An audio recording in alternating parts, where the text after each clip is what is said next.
প্রিয় দর্শক, আসসালামু আলাইকুম। দেখতে পাচ্ছেন বানর রাস্তার উপরে।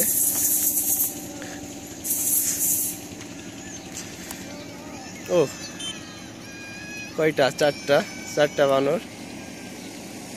দারুণ। এখনকার সময় বানর কিন্তু এটা কিন্তু ছোট ছোট বানর, এটা বাচ্চা।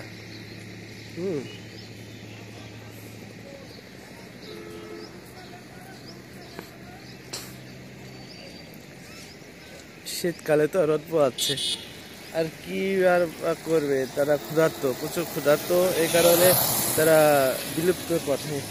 বিলুপ্ত হয়ে এখন এই রাস্তাঘাটে ঘুরে বেড়াচ্ছে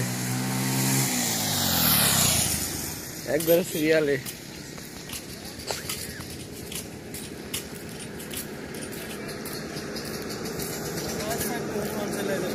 হ্যাঁ,